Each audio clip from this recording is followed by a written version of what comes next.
Hello दोस्तों, स्वागत है आपका नोट्स वाला चैनल में। आज आपके लिए लेकर आ गए हैं मोशन चैप्टर। साइंस में एक मोशन चैप्टर होता है, बहुत डिफ़िकल्टीज होती है, पर मैं आपको बिल्कुल आसान भाषा में समझा दूंगा। शुरुआत करते हैं scalar and vector quantities. Scalar quantities बिल्कुल आसान है, नीड ओनली मैग्नीट्यूड। जैसे इसको एक एग्जाम्पल से समझ लेते हैं। एग्जाम्पल जैसे डिस्टेंस में जैसे मान लीजिए एक कार चल रही है, वो 42 किलोमीटर चल रही है। 42 किलोमीटर के साथ ये थोड़ी ना पता है कि हमको डायरेक्शन किस में चल रही, या ये ईस्ट में भी जा सकती, वेस्ट में भी जा सकती, नॉर्थ में भी जा सकती, साउथ में भी जा सकती। और ऐसे ही कुछ क्वांटिटीज़ को हम क्या कहते हैं, स्केलर। तो इसका एग्जांपल हो जाएगा डिस्टेंस।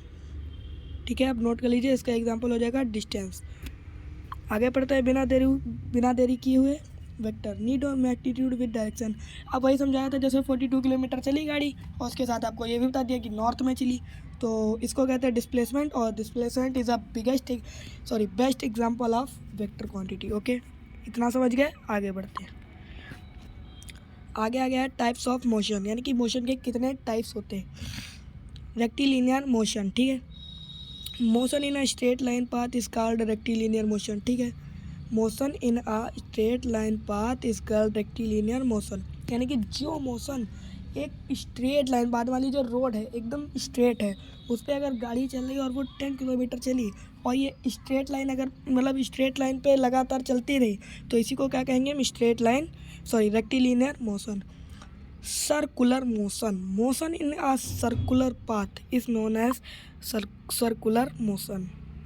सर्कुलर मोशन में आ जाएगा, motion in circular path is known as circular motion. ठीक है, इसको समझते हैं कि एक एग्जांपल के साथ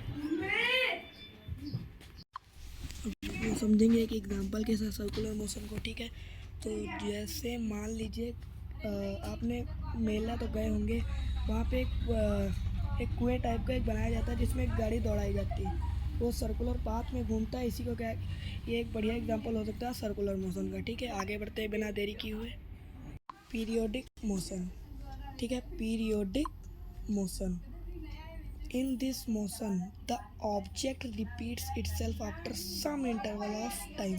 ठीक है, ये जो मोशन होता है, इसमें जो ऑब्जेक्ट होता है वो अपने आप को रिपीट कर देता है कुछ समय के बाद। मान लीजिए एक पेंडुलम है, उसको थोड़ा सा फोर्स दिया गया, वो इधर जाके मतलब जिस डिस्टेंस पे होगा, मैं कहने का मतलब ये है कि जिस डिस्टेंस पे होगा उस डिस्टेंस पे वापस आ जाएगा। ठीक है, तो मुझे लगता है पीरियडिक मोशन आपको समझ में आ गया। तो आगे बढ़ते हैं रोटेशनल मोशन। ठीक है, motion in on its axis is known as rotational motion. Motion अपनी एक्सिस पे, मान लीजिए अर्थ जो है अपनी एक्सिस पे रिवॉल्यूट करती है, तो इसे कह देंगे हम रोटेशनल मोशन। ठीक है, आगे बढ़ते हैं बिना रुके हुए।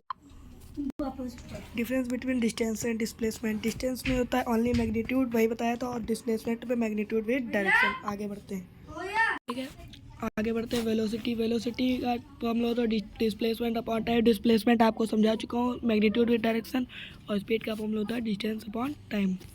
चलिए आगे बढ़ते हैं। टॉपिक आ गया balanced and unbalanced force. Balanced यानी कि किसी भी चीज़ पे आप मोशन लगा रहे हो और उसका जो नेट फोर्स होता है वो जीरो हो, तो उसे बैलेंस्ड फोर्स कहेंगे। अनबैलेंस्ड फोर्स वो जीरो ना हो, यानी कि लड़खड़ा हल्का, तो उसे कहेंगे अनबैलेंस्ड फोर्स।